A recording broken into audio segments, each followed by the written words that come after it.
Ahí está grabando ya. Bien. Ahí está. Muy bien. Bien. Bueno, esta imagen es nuestro queridísimo cerebro. Si ustedes le prestan atención, hay una hendidura, una línea más importante que se llama surco lateral, o antes llamada de Silvio, que es esa línea media que es como que separa la parte de arriba de la parte de abajo. Y si van a la parte de arriba, a la parte media, busquen que dice surco central de Rolando. Ese surco divide a la parte de adelante de la parte de atrás. Son los dos surcos más grandes o llamativos que nos sirven para, después lo vamos a ver más clarito, dividir las áreas de los lóbulos del cerebro. Bien, el cerebro tiene dos hemisferios, uno derecho, uno izquierdo, y a su vez cada hemisferio tiene lóbulos. El medio está abierto, y en el eje medio están todas estas cositas que veíamos. Hay un tálamo, otro tálamo, el hipotálamo, la de la hipófisis, la glándula pineal atrás, estamos los ganglios de la base, hay un montón de cositas que se llaman cerebro medio. Bien. El dibujito de colores es para que ustedes vean cómo vamos a dividir los lóbulos. Si seguimos ese surco principal, acuérdense que es el surco de Rolando, ese surco, hacia adelante es el lóbulo frontal, hacia atrás es el lóbulo parietal. Y tomando el otro surco, el de Silvio, el que estaba abajo, hacia arriba nos quedan el frontal y el parietal, y hacia abajo nos queda el temporal. Después atrás, y ojímetro, aparece el lóbulo occipital. Ojímetro porque las divisiones no nos basamos en estos surcos tan grandes. Bien. La otra imagen que está al costado, que hay dos tenazas así abriendo, se apoyaron en la línea, en el surco de Silvio y lo abrieron, y misteriosamente aparece el lóbulo de la ínsula, un lóbulo desconocido para un medio planeta, pero también está dentro del cerebro. Tiene una participación, después vamos a ver en qué sensibilidades, pero recuerden que está.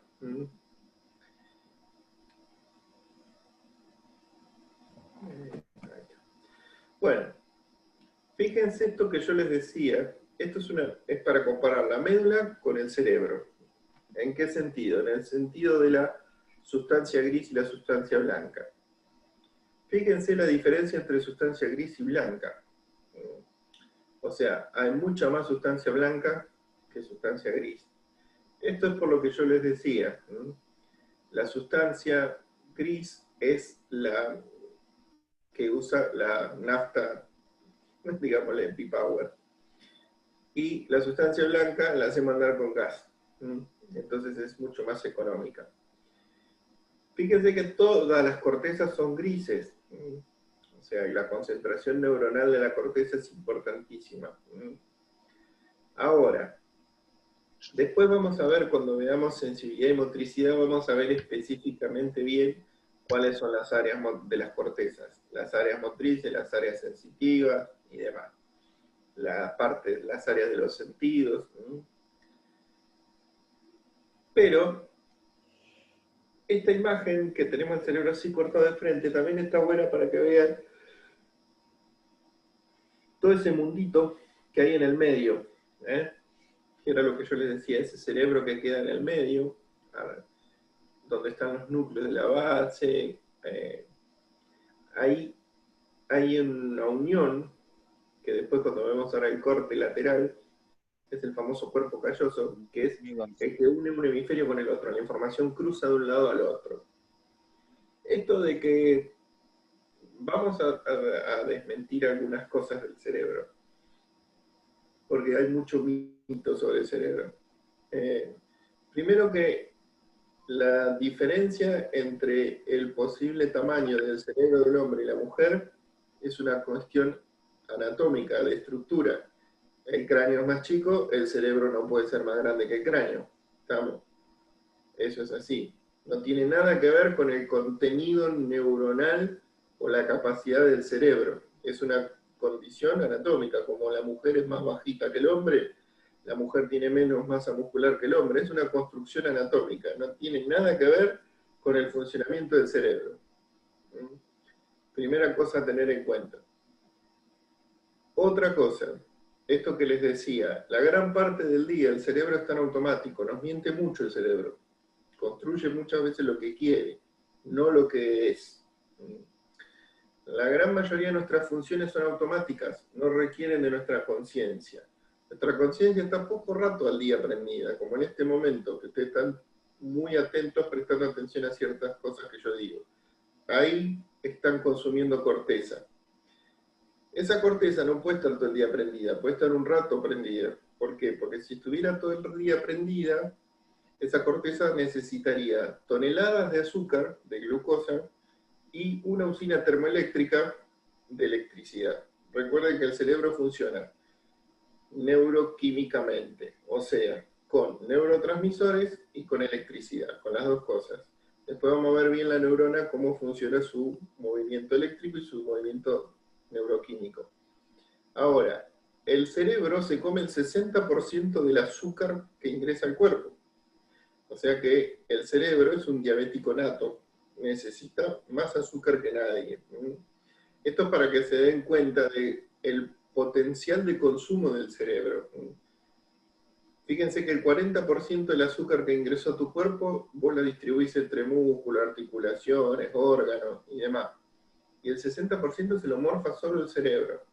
Es para que tengan ustedes idea de que es un aparato que no para nunca, ni siquiera cuando dormimos. Cuando nosotros dormimos, que creemos que el cerebro no se desactiva nunca. Tiene mecanismos para descansar, digámosle, pero siempre está activo. Tanto cuando dormimos como cuando estamos despiertos. Siempre funciona. Aunque estemos mirando a la nada y creamos que no pensamos en nada, el cerebro funciona, sigue funcionando. Bien. Otro mito fantástico es ese de que solamente usamos el 3% de nuestro cerebro y el resto de nuestro cerebro está tomando fresco hasta que un extraterrestre nos expanda el cerebro, no sé. Bueno, eso es una pelotudez. Nosotros conocemos el 100% de nuestro cerebro hasta el día de hoy. Este es el cerebro que conocemos y usamos ese 100% de cerebro. Ahora, que haya personas que desarrollan o hipertrofian más algunas áreas que otras, ¿a qué voy con esto?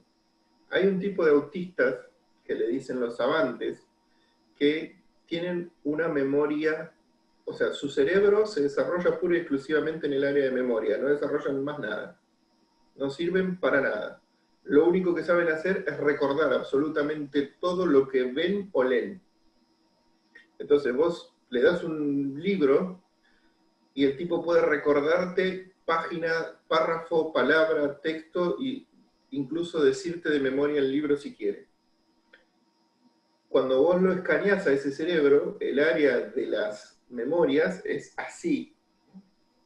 Y el área de la memoria de una persona inteligente es así.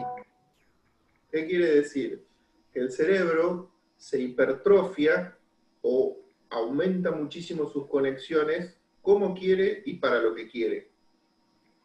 Entonces, el cerebro no es que usamos más o menos porcentaje. Nuestras capacidades se incrementan a medida que nosotros lo estimulamos al cerebro a que las incremente. Una persona que toda su vida la va a resolver con un aparato que le dice hora de levantarse, hora de acostarse, el teléfono de fulano es tal, haga tal cosa, su tarea es esta, no te olvides de esto, el cumpleaños de todo, esa memoria va a trabajar mucho menos que la del abuelo, que se levantaba y decía, hoy es el cumpleaños de Alberto, y iba al teléfono a disco y decía 4, 23, 28, 32, 37, hola Alberto, hoy cumplís 42. Bueno, el abuelo tenía mucho más uso de memoria que nosotros. O sea, que si el cerebro es plástico, si uno lo deja tomar fresco, duerme y se atrofia, cierra sus conexiones. ¿Mm? Si uno lo estimula, las abre, las sostiene y las expande. ¿Mm? El cerebro siempre se expande, está en continuo movimiento, es el único órgano que se modifica según nuestras necesidades. El cerebro arma rutas de funcionamiento. Si nosotros a la ruta la olvidamos y no la usamos más, el cerebro la anula y construye otra ruta según la necesidad del momento. ¿Mm?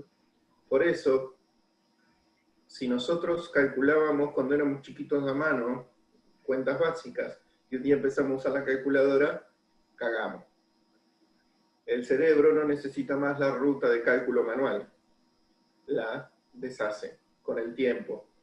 Entonces, 25 años después de usar la calculadora, cuando empiezo 2 dividido 3 y a mi cerebro la rema y la rema y la rema, hasta que por ahí dice tanto, lo logra, pero le cuesta muchísimo más. Por eso es fundamental nunca dejar las actividades cognitivas, nunca dejar de leer, nunca dejar de aprender, nunca... Es como yo siempre insisto en esto. Si uno, ¿qué es lo que pasa con los jóvenes de hoy? Miran un titular y quedan con esa información. Consumen información, pero no procesan. O sea, se murió Kirchner. Uy, se murió Kirchner, listo. Resucitó Mao, y se quedan con eso. Y vos decís, bueno, pero ¿cómo que se murió? El clásico viejo te dice, ¿y cuándo se murió? ¿Cómo se murió? ¿Y qué le pasó? ¿Y a qué hora se murió? ¿Y quién lo enterró? ¿Y dónde lo van a enterrar? ¿Y cuándo el velorio? Y vos fijate todas las cosas que el abuelo hizo de un titular. Y el pibe lo único que le importa es que se murió fulano. Ta. Entonces, ¿qué quiere decir eso? Que el cerebro del abuelo mantiene más sistemas creativos, o sea, mantiene más funciones. Siempre hay que mantenerlo activo el cerebro, porque donde lo dejamos dormir, no quiere decir que no lo podamos recuperar. Eso es así, o sea, uno deja de hacer una función. Yo hace 20 años que no hago cálculos matemáticos a mano. No quiere decir que si yo a partir de hoy me tiro todas las calculadoras en mi casa, anulo el celular y digo no voy a usar una calculadora y todo lo empiezo a hacer a mano, a lo largo de un periodo vuelvo a recuperar mi habilidad para calcular a mano. A eso justo, Juan, eso te iba a preguntar, ¿se vuelve como a activar de nuevo esa zona después del tiempo? Sí. ¿O pierde ya? Pero me parece que ya lo A contestaste. ver, hay que tener en cuenta esto. El cerebro hasta los 20 años se desarrolla. Es una esponja viviente. O sea, es el mejor momento para construir una persona inteligente. O sea, para construir la inteligencia de una persona hay que hacerlo hasta los 20 años, que es cuando el cerebro se va expandiendo, construyendo y formando. A partir de los 20 años empieza la decadencia. Nos vamos desintegrando. ¿Qué quiere decir esto? Que el cerebro empieza a envejecer más o menos a partir de esa edad. O sea, hasta ese momento es expansivo, compulsivo, construye.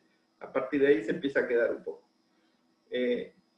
A medida que pasa el tiempo, el cerebro envejece y al envejecer le cuesta cada vez más construir el sostenimiento de sus funciones.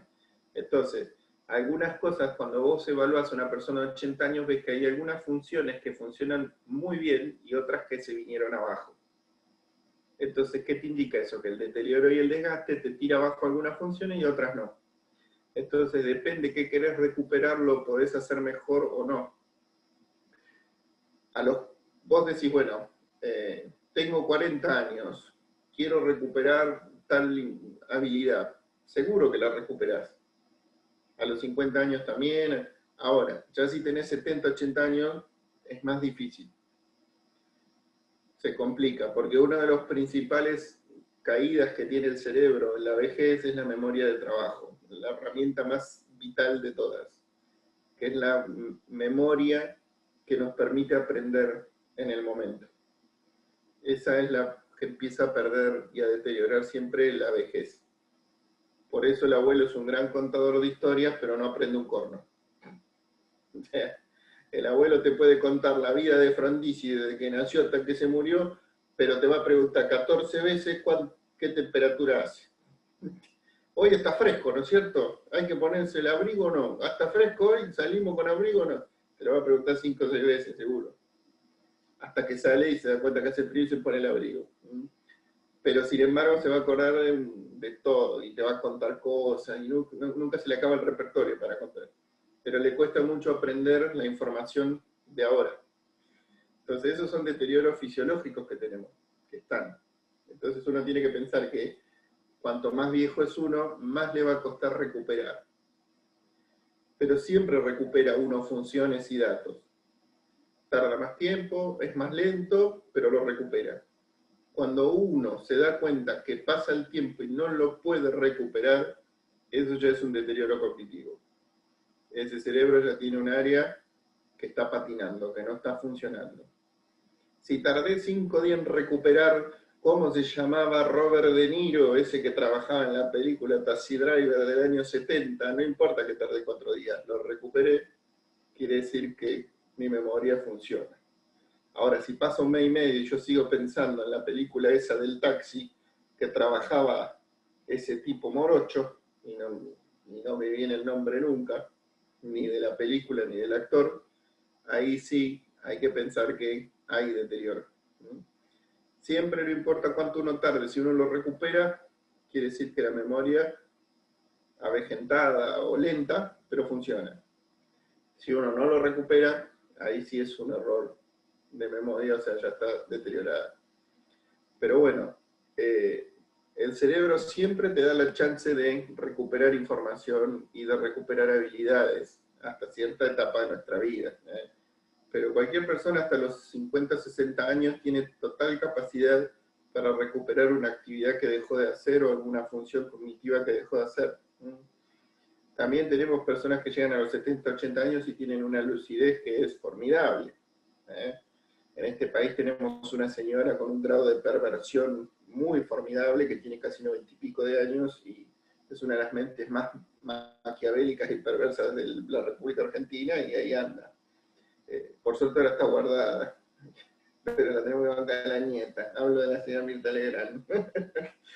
Pero ustedes ahí tienen un buen ejemplo de que una mente bastante maquiavélica llega a los 90 y pico de años y sigue funcionando bien. Son los menos. Cuando ustedes la comparan a Mirta Legrand con un montón de gente, se van a dar cuenta que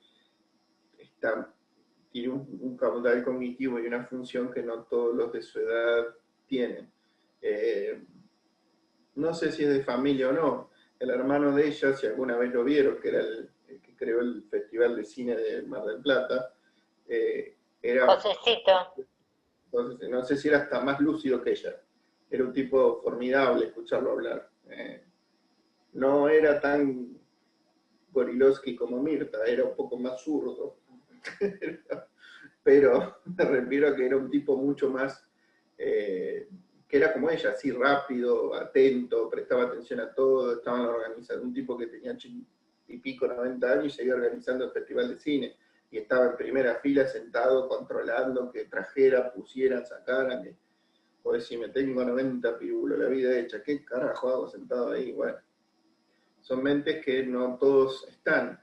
Ustedes compárenlas con otras personas y bueno, y no de su edad y capaz que no están tan lúcidos como ellos.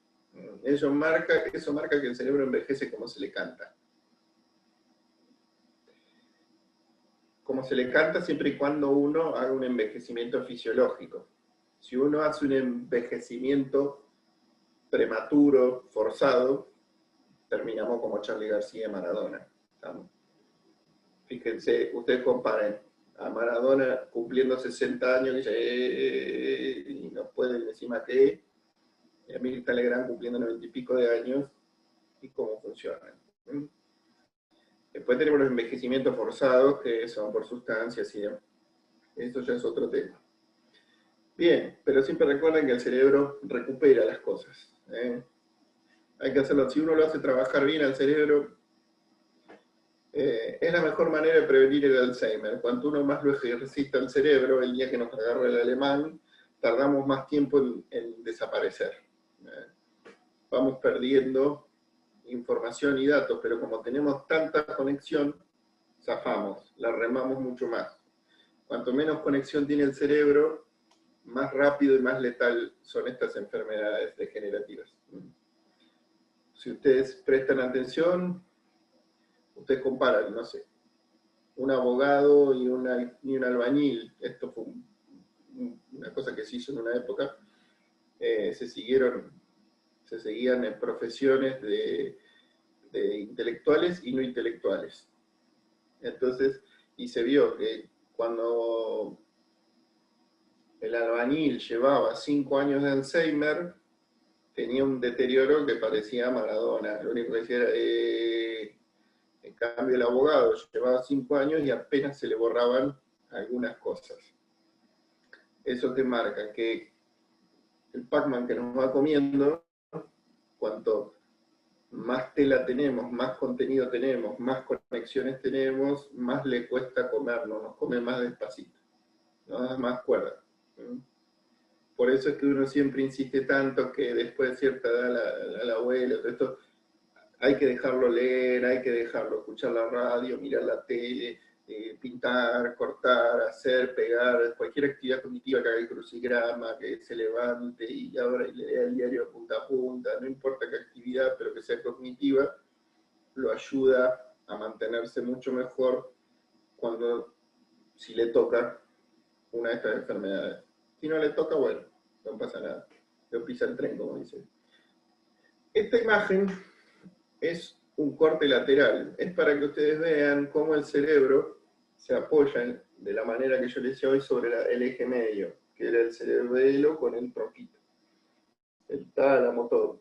Eso que está en el medio, que parece así como una C, es el famoso cuerpo calloso, que yo les decía que en realidad eso es una conexión de lado a lado que permite que el cerebro vaya de un lado al otro. Esto es una de las herramientas que también tira abajo un poco este mito de que el cerebro de un lado es lógico y del otro lado es emotivo. O sea que de un lado tenemos un cerebro artístico y un cerebro razonante. Las pelotas. El cerebro derecho le consulta al izquierdo para hacer cualquier cosa, y el izquierdo al derecho para hacer cualquier cosa. ¿Estamos?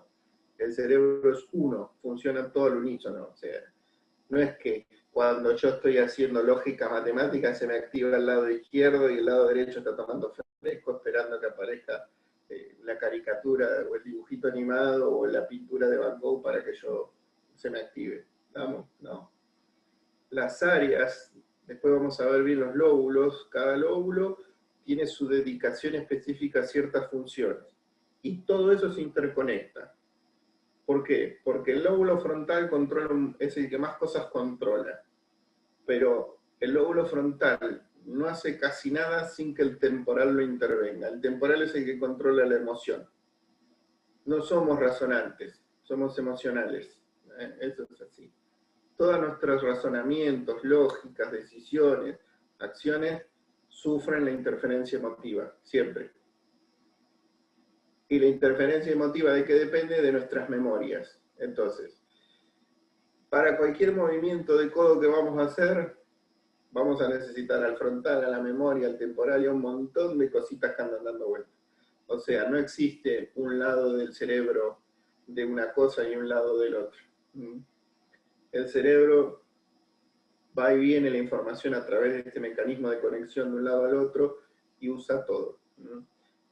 El único excepción a esta regla es la escritura, que nuestro principal desarrollo y hipertrofia de escritura está de un solo lado.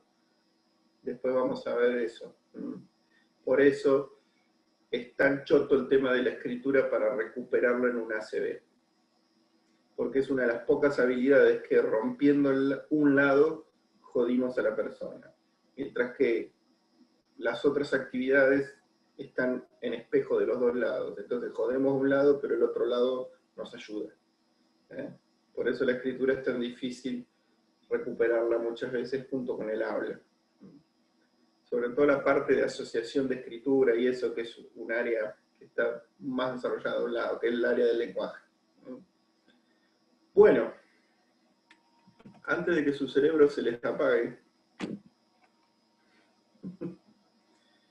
es muy largo este Power. Vamos a dejar acá y la semana que viene seguimos. Nos queda ver los núcleos de la base, las neuronas, y después ver la sinapsis neuronal, y ver un poco cómo suben y bajan las cosas. ¿Y vamos a ver otro módulo más, Juan, o vamos a terminar con esto este año? Calculo que vamos a llegar a terminar con esto, porque las clases son hasta el mediados de diciembre, por lo que me dijeron. Sí, como hasta el 12, una cosa así. Exacto. Esto nos va a llevar mínimo 4 clases, y después vamos a tener que hacer una clase de repaso y el parcial, es decir que vamos a tener 6 clases. O sea, vamos a llegar... O sea que eso, psicofármaco y eso no lo vamos a ver. Capaz que si nos da el tiempo, psicofármaco lo podemos ver. Bien. Igual psicofármaco no se asusten porque psicofármaco es solo algo cortito. Sí, son los principios de la psicofarmacología. Yo muchas veces lo que hago es darle, si nos da el tiempo acá, algo bien cortito de psicofármaco, como base inicial de funcionamiento general del psicofármaco, y después cuando arrancamos psicopatología, yo ahí trato de que vean bien el fármaco dentro de la psicopatología, para que entiendan para qué corno funciona el fármaco. Claro, para saber para qué sirve. Por ahí les queda el fármaco medio volando en el aire y dicen, pero toca el receptor y no me lo asocian nunca con la patología. Cuando vos lo ves asociado a la patología te das cuenta y es mucho más fácil entender para qué se usa el fármaco y qué receptor me toca y qué efecto me produce. Yo muchas veces en los power de psicopatología creo que les agrego la parte de farmacología básica como para que tengan una idea y lo puedan, y les sea mucho más útil y más fácil de entender, porque si no los fármacos quedan como en un aire, en un flotante, que no sirve de nada que lo aprendan así. Generalmente yo uso eso, de que les doy un principio mínimo para que vemos qué es un neurotransmisor, cómo funciona, qué es un receptor, cuál es la base, qué es la biodisponibilidad, y esas las cosas mínimas de farmacología, y después vamos viendo fármaco por fármaco dentro de las patologías. Eso yo generalmente lo hago así como para que les sea más útil. Porque si no, la psicofarmacología sola, primero que se les plancha el cerebro en los primeros 33 segundos de clase. Es infumable ver farmacología sola, ¿no? Si no la unís a algo, es bastante fiera. Es peor que esto. Así que yo les diría de hacer eso, como para que veamos un pantallazo mínimo básico y después vamos viendo los fármacos con cada uno. El siguiente módulo sí, calculo que lo vamos a arrancar el año que viene. Bien. Y a cruzar los dedos de que un día podamos salir a la calle para hacer las prácticas, porque si no, esto no sé cómo vamos a hacer. Vamos a tener que... No, más que nada porque hay cosas que uno las puede solventar por Zoom, qué sé yo, vos podés, ciertas cosas que nosotros hacíamos, lugares a los que ustedes iban y hablaban con ciertas personas, las podés hacer por Zoom. El tema de la práctica, lo vital es el tema de las escuelas, es lo más que a mí me resulta imposible suplantar eso. Porque ir al aula, estar en el aula y verlo al chico con su acompañante trabajar en el aula, no hay otra más que hacerlo. No tenemos otra posibilidad. Pero bueno, supuestamente están programando todo, en el 2021 volvemos todas las tablas contentos, vacunados, no vacunados, con la Sputnik 5, la de Pfizer o la de Pochito Flores, pero bueno. Según el profeta Gines, sí. Yo la de Rusia no me la pongo, según el profeta Gines, sí. El profeta... Yo la de Rusia no me la pongo. Nadie se la quiere poner. No, yo me quedo en mi casa.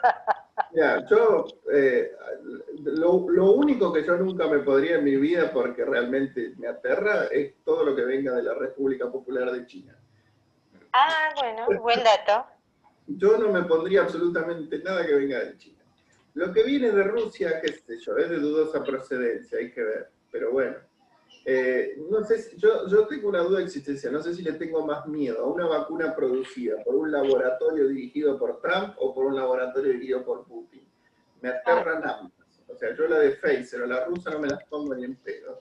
Esperemos a la de Oxford entonces. Yo apuesto a esa, la que más usted le Sí, todas. esa la de Oxford. Igual no creo que nos manden a vacunar a todos. No, a ver, chicos, acá también lo que pasa es que en Argentina somos como exitistas, fatalistas y fantoches. Es muy fantoche. A ver, Rusia puede producir, si produce 2 millones de vacunas por mes, es un montón. O sea que para llegar a los 25 millones de dosis que nos tiene que dar, precisa como medio año. Vamos a, o sea, la primera vacuna que manden va a alcanzar, usted imagínense que las vacunas tienen que ir a todo el mundo, o sea, un solo laboratorio, la rusa, la china, crucemos los dedos que nos toque alguna potable porque nos van a mandar vacunas a todos lados, y a unos los van a vacunar con uno, otros los van a vacunar con otro con otra, y suerte la que te toca. Y hasta que se logre vacunar a toda la población argentina, que son 40 millones de enanos, con 2 dosis cada uno, o sea, 80 millones de dosis, no sé el tiempo que va a pasar. Porque la primera línea va a ser, o sea, la primera vacuna, como ya Pfizer ya mandó dosis y la están probando en muchos médicos en Buenos Aires. Hay muchísimos médicos voluntarios que probaron la vacuna de Pfizer y ya están en la segunda dosis. Entonces, primero se va a vacunar al personal de salud, de riesgo, a todo al frente de batalla. Después se va a pasar a vacunar a la gente de mucho riesgo, a todo el que tenga alguna comorbilidad importante, severa o algo. Y así se va a ir en niñas. O sea, hasta que le llegue al común denominador de la gente que no está ni en salud, ni en ninguna profesión de riesgo, ni bajo ninguna comorbilidad, ni ningún apuro, a ese le va a llegar mucho más tarde la posibilidad de vacunarse. O sea que vamos a poder ver si los efectos secundarios. Claro. Pero, ¿cuál es mejor, la sintética o la que es de anticuerpo al final? Porque viste que la de Rusia es anticuerpo, la de Oxford es sintética, me parece, o la de Pfizer es sintética. Mira, la verdad que no me he puesto a indagar mucho en la construcción de las vacunas. La verdad que no tengo ni idea. Hoy en día con la manipulación cromosomal que se hace, que vos podés sintetizar ADN y hacer un montón de cosas, podés hacer unas maniobras. Generalmente vos tenés un carrier biológico, alguna entidad, algún virus muerto, algún virus vivo atenuado, algo a la cual vos la construís como vacuna. Pero hay tantas modificaciones tecnológicas, David, para ver que yo la verdad que no sé hasta dónde.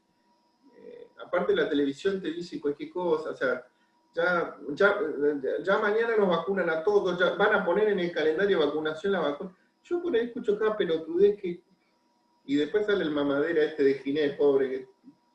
Pobre tipo, parece borracho, todo el día rojo está. ¿Parece? Ah, ¿vos decís que es? Me parece que es.